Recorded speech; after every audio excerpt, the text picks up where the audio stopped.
Ленск посетил член Кулинарного совета республики, заслуженный работник народного хозяйства, мастер-повар Иннокентий Тарбахов. Здесь он провел съемки программы «Готовим с Тарбаховым». Подробности визита знаменитого кулинара в нашем следующем сюжете. Первый день своего приезда Иннокентий Тарбахов провел мастер-класс со студентами техникума, для которых это стало настоящим праздником. Ребятам была представлена уникальная возможность познакомиться с якутской национальной кухней. За несколько часов были искусно и с подробными комментариями приготовлены несколько блюд.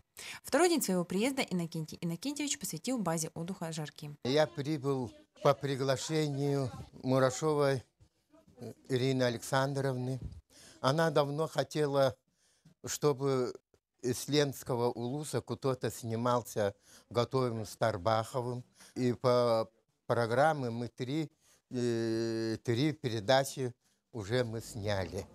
Весь мастер-класс, проходивший на базе «Жарки», был посвящен якутской кухне. Были приглашены владельцы городских кафе, также повара деревень Чимча и Бичинча. В общей сложности порядка 50 человек. Вместе со мной они готовили, и они сами говорят, оказывается, хотя мы это блюдо готовим, но у него есть какие-то свои нюансы, свои секреты. По окончанию мастер-класса все гости могли продегустировать кулинарные изыски, приготовленные поваром-профессионалом. Из первых рук, с рук мастера, это, конечно, узнавать и смотреть, это словами не передать.